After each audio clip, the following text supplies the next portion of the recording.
Okay, guys, I'm about to blow your mind. So, I am a South Asian therapist in the Surrey, BC area. And of course, because we're social creatures and we love love, we tend to have certain tendencies when it comes to our romantic relationships. But today, I also want to talk about just like our general relationships as well.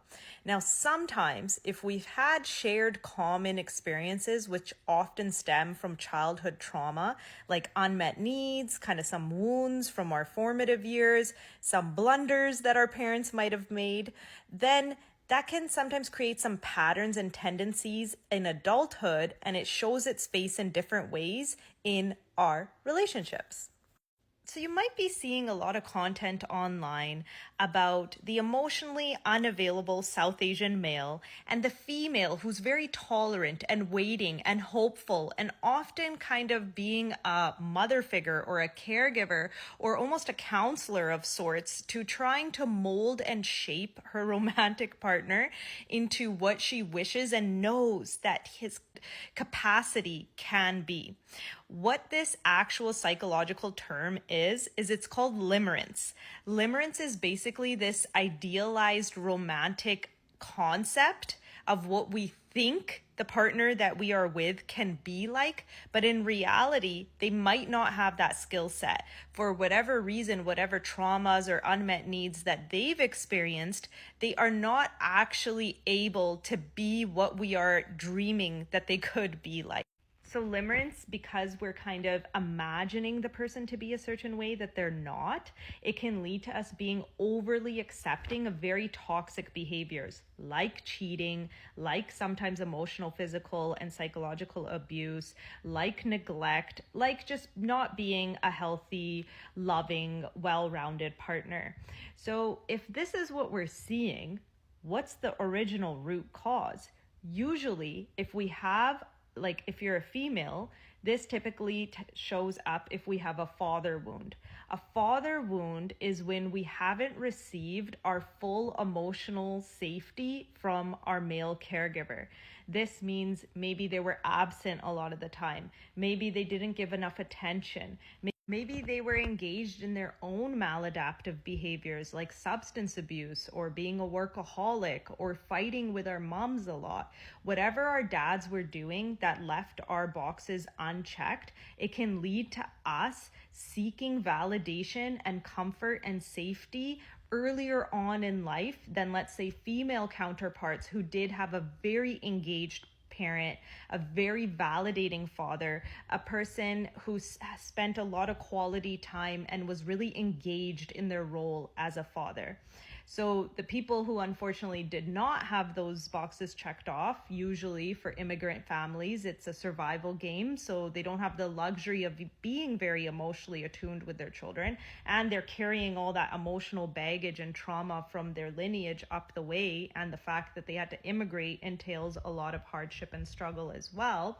Well, then that means that we have a lot of daughters that are having a little bit of an unmet need. And then they try to have that need satiated and fulfilled in all the wrong places because they have no role model of what healthy love looks like.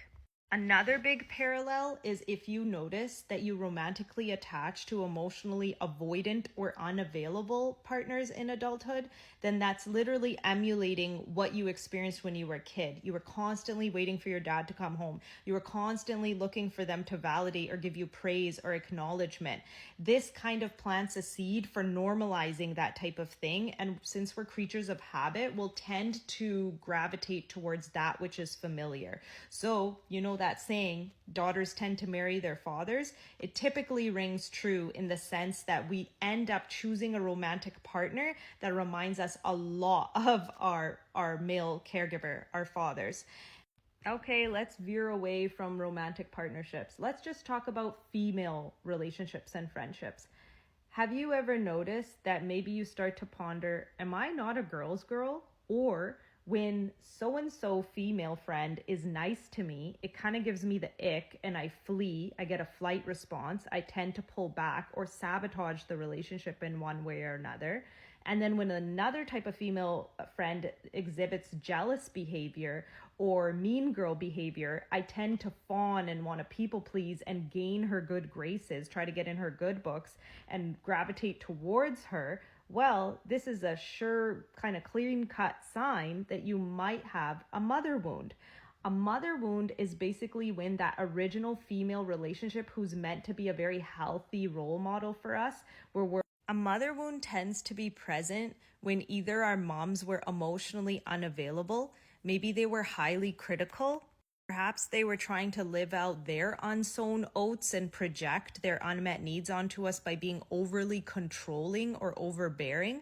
They can also place a lot of perfectionistic pressure onto their daughters and their offspring.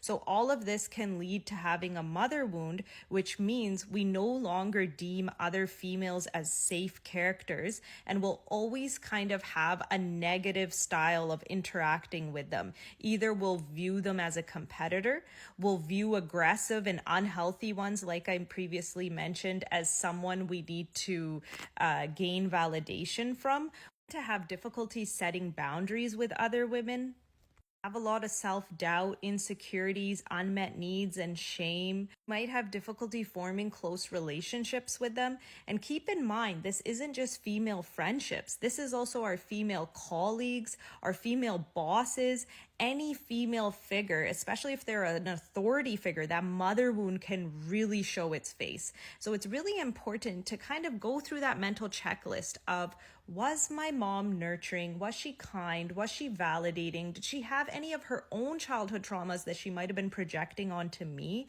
All of this stuff is so important to be mindful of. Now let's talk about the third problematic aspect that is often seen in our collectivist culture family groups. That is a lot of toxicity and bullying from our own family members.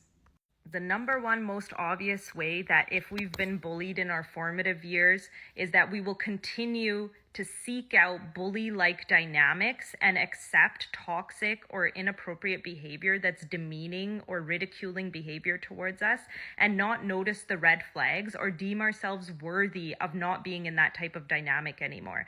Now, of course, in adulthood, what we're not changing, we're choosing. But this doesn't seem second nature to us because we're ingrained to just tolerate and keep up these relationships for the sake of appearances, for the sake of tradition, for the sake of just what we're supposed to do, quote unquote.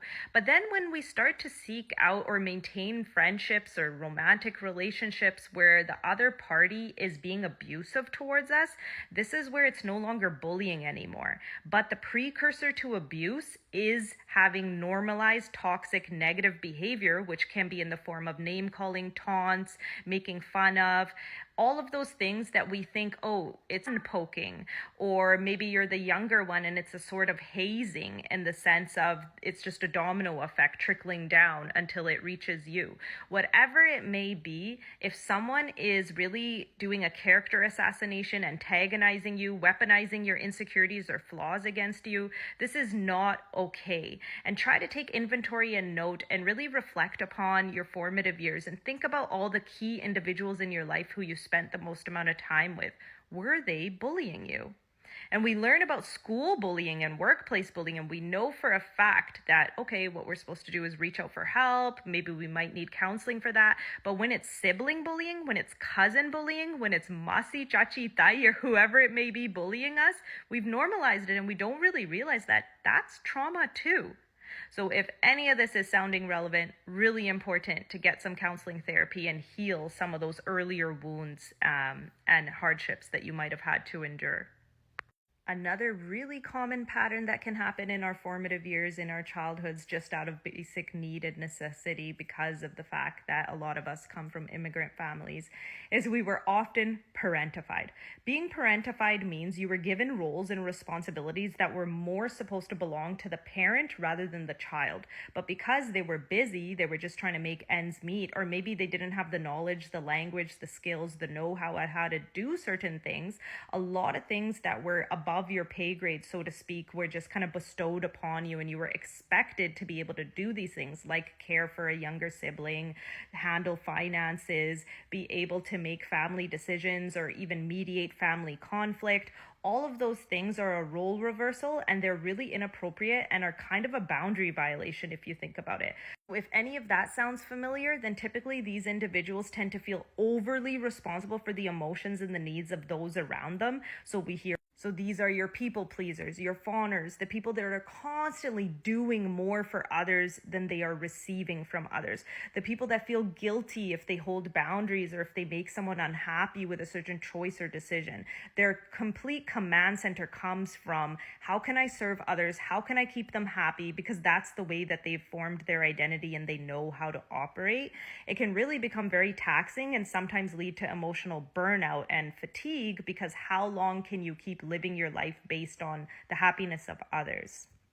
Or sometimes the pendulum can swing completely the other way and we can become very resentful, and maybe we have become burnt out. So we completely shy away from responsibility and we have endured too much of it in our younger time. So we really don't want to have any type of responsibility. And usually these individuals end up being very avoidant in their romantic relationships, kind of like a really lackluster breadcrumby friend where they're there and then they disappear for weeks on ends because they feel overwhelmed by the idea of someone needing something from them or having expectations of them. So they completely withdraw or throw the baby out with the bathwater, so to speak.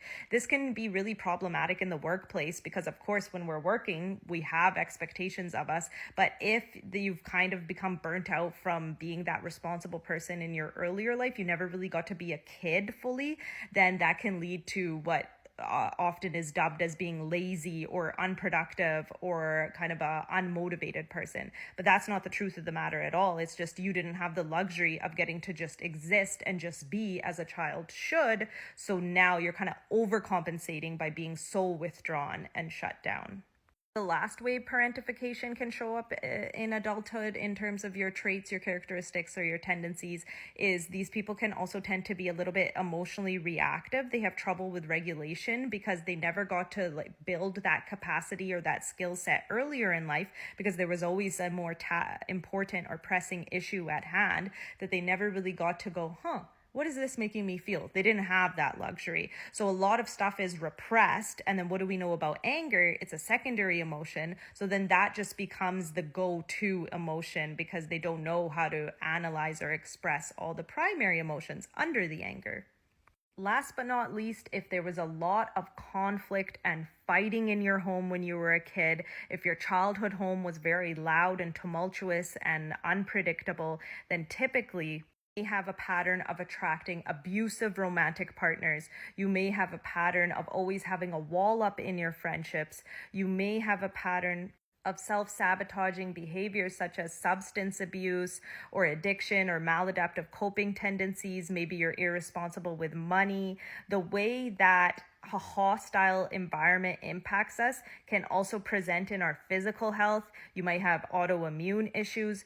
The impact of an adverse childhood environment is so multifaceted and diverse that it's really important to recognize and be curious about how did that trauma impact me, and maybe now I have trust issues because of that. Maybe now I am exhibiting some of those narcissistic or unhealthy or toxic traits, such as becoming the abuser. You know, that whole saying, hurt people hurt other people.